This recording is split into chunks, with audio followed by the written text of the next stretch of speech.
Et salut à tous, bienvenue pour cette nouvelle vidéo. Alors ça me fait super plaisir de vous retrouver après 2 longs mois d'absence sur la chaîne YouTube. Et donc en fait cette vidéo m'a été beaucoup demandée. En fait je vais revenir sur cette partie nulle que j'ai faite contre le grand maître international Yannick Gozzoli à l'Open de Marseille. Donc c'était en fait la meilleure perf de toute ma vie tout simplement. J'ai vraiment fait une super partie contre Yannick. Donc Yannick Gozzoli qui est dans le top 10 français, qui a été au-dessus de 2600, qui est vraiment un très très fort grand maître. Et voilà, j'arrivais à cette partie, j'avais les noirs, donc je savais que ça allait être compliqué. Je venais de gagner le matin en plus contre Sylvia Alexevia qui est maître international. Et donc j'étais assez chaud, j'arrive en confiance en fait, bizarrement. Et je joue, donc voilà, je joue D4, je joue cavalier F6, C4, E6.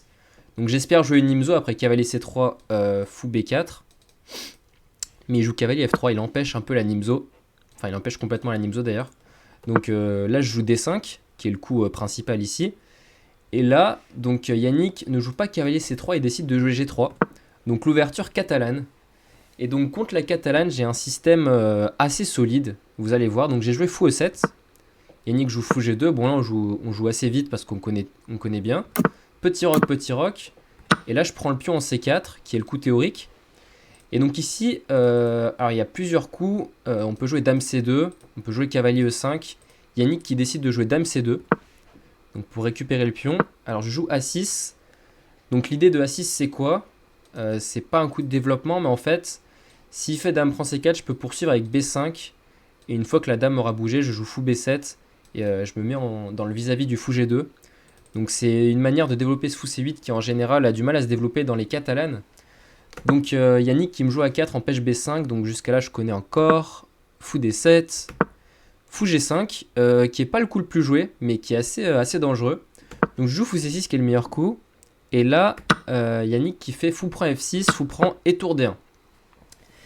Et donc là je connaissais plus, parce que tour D1, voilà, tour D1 je connaissais pas. Et alors je joue B5, qui est assez, voilà, qui est assez risqué dans le sens où déjà ça va ouvrir la diagonale du fou G2 et ensuite ça peut potentiellement ouvrir la colonne de la tour, mais au moins je garde mon pion en C4 donc j'ai un pion de plus, mais il va avoir un avantage de développement assez certain. Donc il me joue cavalier D2, donc dans l'idée évidemment de jouer E4.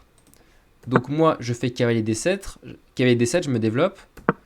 Il me joue cavalier G5. Alors, à noter que à la place de cavalier D7, il y a une partie de Hammer qui avait continué par G6 ici, qui est un peu meilleur que cavalier D7.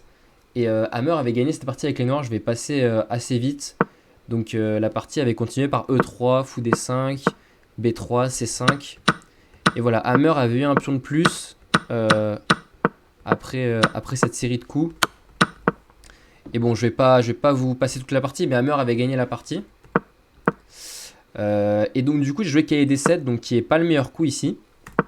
Yannick qui connaissait encore, il joue cavalier G5. Donc du coup, dans l'idée de faire une découverte sur le fou. Donc là, je fais fou prend et tour B8. Et là, ok, je me suis dit, bon, je vais être assez mal sur les cases blanches parce qu'il a tout le contrôle des cases blanches. Il va avoir aussi la colonne A, mais j'ai toujours mon pion de plus. Donc ça peut aller cette position. Il me joue tempo cavalier E4. Bon, là je recule fou E7. Je me dis, j'ai pas grand chose d'autre à faire. Il joue A prend B et cavalier C3, donc attaque le pion B5. Donc jusqu'à là, en fait, il m'a dit qu'il connaissait. Jusqu'à là, il connaissait, il avait joué une partie similaire. Il m'a dit après la partie. Donc B4, cavalier A4, cavalier B6, cavalier prend, tour prend et dame prend C4. Et là, on arrive dans cette position. Et en fait, je suis assez content dans le sens où c'est. Déjà, il y a les fous de couleur opposée. Donc, déjà, ça veut dire que j'ai des chances de nul. Et d'un autre côté, j'ai liquidé un peu des pièces et j'ai l'impression que j'arrive à finir mon développement avec Dame D6, Tour D8, etc. Donc cette position me paraissait ok. Et donc je joue dame D6 pour me développer et gagner un temps sur le fou. Et là Yannick donc joue tour C1, très, très bon coup, je joue E5, et voilà. Je joue E5 pour me libérer, et en fait là c'est le premier moment assez critique de la partie. En fait Yannick joue B3, et c'est pas du tout un bon coup. En fait il m'a dit après la partie que B3 il s'était rendu compte tout de suite après que c'était vraiment pas un bon coup. En fait ici il fallait jouer D prend E5, donc D prend E5, et après dame prend E5, maintenant jouer B3. Et en fait la partie aurait pu continuer par donc tour B8, E4, tour D8, fou D5, C5, F4. Et en fait on voit ici que les blancs sont beaucoup mieux parce qu'ils contrôlent toutes les cases blanches. Ici ma majorité elle va jamais s'exprimer parce qu'elle est complètement bloquée. Mais en revanche sa majorité à l'aile roi, elle est beaucoup plus mobile. Donc voilà, après dame C7, roi G2, on voit que je vais quand même souffrir pour faire nul dans cette position. Donc du coup, donc en fait Yannick ici il fait l'erreur de jouer B3 tout de suite. Et bon, un grand maître à 2600 qui fait des erreurs, c'est pas, ça arrive pas tous les jours, donc faut en profiter. Ici je jouais pion prend D4. Et voilà, en fait ici après E3, parce qu'en fait il pouvait pas, enfin il pouvait reprendre en D4. Bah non il pouvait pas en fait parce qu'il y avait tour prend C6. Petite astuce tactique, donc s'il prend ma tour, je prends la sienne et j'ai une pièce de plus. Et s'il me prend la dame, je prends la sienne. Et après, tour prend, fou prend, j'ai aussi une pièce de plus. Donc évidemment, il ne peut pas prendre en D4. Et de la dame non plus parce que j'ai tour prend 6. Donc en fait, il ne peut pas prendre ce pion. Il doit jouer E3. Et maintenant, je le défends avec fou F6. Et en fait, donc là, je vais rater une manière de faire nul après pion prend D4. En fait, je vais avoir trop peur de faire fou prend parce que je me dis que je me vais me mettre dans des clouages. Mais en fait, fou prend D4 faisait nul tout de suite apparemment. Donc j'ai regardé avec l'ordi, j'ai fait tour D8 qui est pas un mauvais coup non plus. Mais fou prend D4 faisait nul tout de suite. Donc en fait, l'idée c'est qu'il peut toujours pas faire tour prend à cause de tour prend. C'est le même motif tactique. Et si par exemple, il joue roi G2 pour s'enlever un peu des clouages, bah en fait je peux simplement décaler ma dame avec dame F6. Donc je me laisse de bouger le fou et rester avec un pion de plus. Et s'il me joue dame prend D4, j'ai toujours l'astuce de jouer tour prend C6. Dame prend, tour prend et tour prend C7. Et en fait cette finale, elle peut paraître un peu avantageuse pour les blancs, mais en fait elle est complètement égale. Parce que ici, oula, désolé, hop, voilà, parce qu'en fait ici, j'ai poussé assez loin, mais bon, de toute façon, ça se voit que c'est nul. Après, par exemple, G6, donc il va essayer de prendre le pion B4 que je vais pas pouvoir défendre, mais je vais pouvoir me venger sur le pion F2 avec l'activité de mes tours, par exemple, tour prend B4, tour E2, force tour F1, et ici, par exemple, tour B2, H3, tour C6, menace tour C3 et de récupérer le pion en force. Donc s'il veut m'empêcher, il est un peu obligé de faire tour D1, comme ça, avec l'idée sur tour C3, peut-être de venir faire échec et de venir en B8, ou même de venir essayer de se venger sur F7. Donc ici, important, tour F6 pour revenir attaquer. Et donc s'il refait tour F1, là je refais tour C6. Et du coup c'est nul parce que bah, s'il bouge pas la tour F1, par exemple il fait H4, là j'ai tour C3 et je vais prendre le pion de manière forcée. Et ça c'est complètement égal. Donc du coup voilà, j'ai poussé la variante un peu loin, mais voilà, on comprend que cette position va être nulle. Et donc du coup j'ai pas osé faire prendre D4, j'ai fait tour D8. Donc on va voir que j'ai encore un petit peu souffert pour faire nul, parce que là ici il joue D5 évidemment.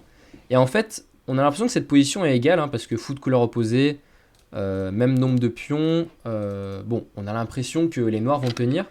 Mais en fait c'est pas si facile. Alors pourquoi? Parce que ma tour en B6, elle a plus trop de cases. Elle peut pas aller en A6 évidemment, et elle peut pas aller sur la colonna parce que le fou contrôle la case A8. Et en fait je suis un peu serré avec mes pièces. Mais bon, normalement ça suffit largement pour faire nul si je fais pas trop de bêtises. Alors à noter que ici j'avais plus que 10 minutes parce que j'avais mis super longtemps à trouver tous les coups. Et lui il avait encore 1h, 1h15, 1h20, il avait quasiment tout joué tempo. Donc voilà, j'avais la pression au temps, je savais que je jouais contre le meilleur joueur du tournoi, et en plus voilà, j'avais un peu de pression à la position, donc voilà, je savais que j'allais encore avoir des efforts à faire dans cette position pour obtenir la nulle. Donc je joue fou E5 avec l'idée de revenir en D6, et comme ça en fait ce fou en D6 sera super bien placé parce qu'il défendra mon pion B4 et mon pion C7, et donc c'est la meilleure case pour le fou. Donc fou E5, je pense que c'est bien joué. Tour E1, Dame F6, Roi G2, Fou D6. Donc tout ça, on joue assez vite. Et donc là, en fait, Yannick qui va essayer de me faire une attaque sur l'aile roi. Parce qu'on sait que les fous de couleur opposée favorisent l'attaque. Alors ça, c'est un concept assez avancé, pardon. En fait, les fous de couleur opposée favorisent la nulle, sauf quand il y a des cas d'attaque sur le roi.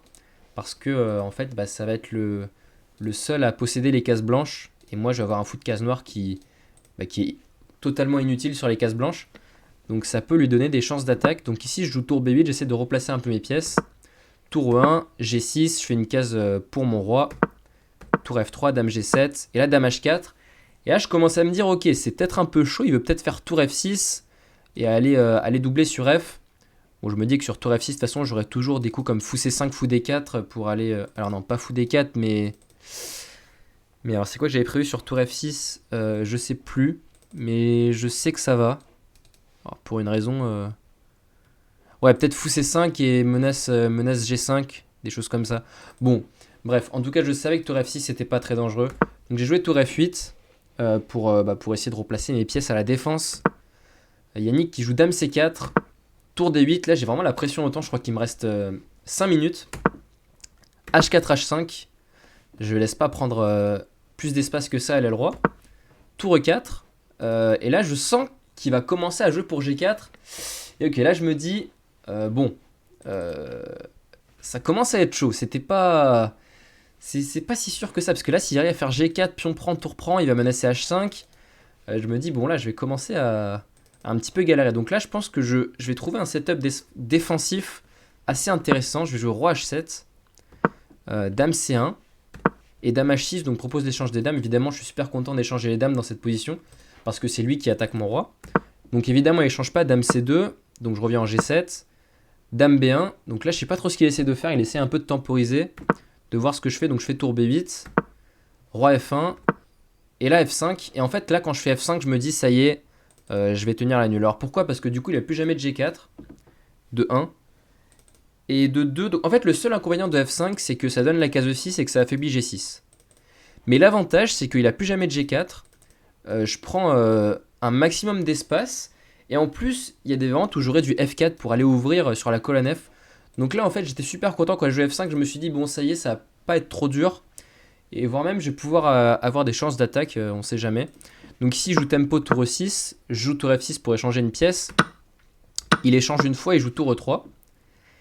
Et ok, ici, ça va commencer un peu à se retourner. Donc je vais faire tour F8. Et après tour E6, dame D4. Et là, je me dis, ok, je vais avoir fou C5 qui arrive, attaque F2. Peut-être F4, F prend G3. Je me dis, ok, il faut quand même qu'il fasse gaffe un peu parce que bon, moi aussi, j'ai la dame supérieure placée en D4. J'ai quand même du potentiel d'attaque. Parce que j'ai aussi les fous de couleur opposée. Donc, il joue roi G2. Je fais fou C5, menace dame prend F2. Bon, c'est vu quand même par Yannick qui joue dame C2. Là, je fais dame C3 avec l'idée que donc s'il échange les dames, je prends. Et ça va peut-être même être gagnant ce truc-là parce que je vais avoir fou A3 pour aller faire dame. Et s'il joue tour E2, alors j'ai pas analysé, mais à minima, j'aurai fou A3. Et au moins, je mets le fou en B2 et bon, je peux aller faire navigateur. Donc ça, c'est sûr que je la perds pas. Donc il joue dame E2. Assez bien joué. Il y a peut-être des idées de tour E7 dans l'air. Avec sur fou prend, dame prend. Et bon, j'aurai encore dame G7. Mais ça peut traîner. Et donc là, je joue tour F6. Alors il s'avère que j'aurais pu faire dame prend B3. Mais j'étais pas sûr de ce coup. Alors en fait... Bon, j'avais pas peur de tour E7 parce que j'avais vu qu'après fou prend, dame prend, roi G8, il avait pas mieux que de répéter les coups. Mais en fait, j'avais plus peur de D6. Alors D6 après dame prend B3. Et en fait, après dame prend B3, voilà. Oula, pardon. Après dame prend B3, D6, j'étais vraiment pas sûr de ce qui se passait. Alors l'ordi dit que ça tient complètement pour les noirs, mais j'étais vraiment pas sûr parce que du coup, il se libère les cases pour le fou. Il y a tour E7 qui peut arriver. Donc en fait... J'ai simplement fou prend D6 et après fou E8, je peux donner la qualité, faire dame F7 et ça j'ai vraiment aucun problème. Voire même je peux tenter de la gagner, même avec la qualité de moi, j'ai des pions assez forts, j'ai toujours l'idée F4. Donc ça c'est sûr que ça va pour les noirs. Mais donc ici je joue tour F6 et voilà, il joue fou B5 et c'est là que j'envoie F4. Et là je me dis, et là quand je vois F4 je me dis ok bon ça a l'air J'ai l'impression que j'ai fait le plus gros parce que oubliez pas que je joue toujours avec 5 minutes et je commence à descendre, je commence à jouer avec 2 minutes, 1 minute. Et là je me dis, bon ok, s'il me fait un coup qui me demande de calculer, je suis pas bien. S'il fait un coup qui me demande de calculer, c'est pas avec 30 secondes que je vais trouver la solution. Mais heureusement, la position ne demandait pas trop à calculer non plus. J'ai eu un peu de chance, donc tour prend, dame prend, fou D3. Et voilà, donc fou D3 menace subtilement dame prend H5. Donc je fais F prend G3 intermédiaire parce qu'en fait, s'il prend, j'ai juste 3 G7. Et j'attaque la dame, j'attaque F2, donc ça va complètement. Et donc ici, il me joue F prend G3. Et là, j'ai vraiment compris que c'était nul. Après roi G7, donc là, on a répété les coups. Dame E4, fou D6, fou C2, fou D3 et fou D6. On a fait nul. Donc, j'ai réussi à tenir la nulle avec les noirs contre Yannick. C'était pas chose facile. Donc, la meilleure perf depuis que je joue aux échecs. Donc, j'étais vraiment content de cette partie. Voilà. On a fait un peu le tour de cette partie. Bon, ronde 8 de l'Open de Marseille. Donc, demain, c'est la ronde 9. Enfin, bon, à l'époque où je jouais le tournoi, hein. Maintenant, quand je tourne la vidéo, le tournoi est terminé. Mais demain, c'est la ronde 9 et je jouerai contre un maître international classé 2450.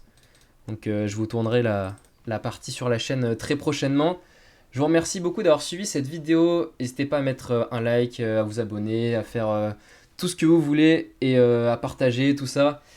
Et je vous donne rendez-vous très prochainement pour des prochaines vidéos. Ça va arriver vite. Je vais en tourner de plus en plus sur la chaîne. Du coup, je vous dis à très bientôt. Ciao.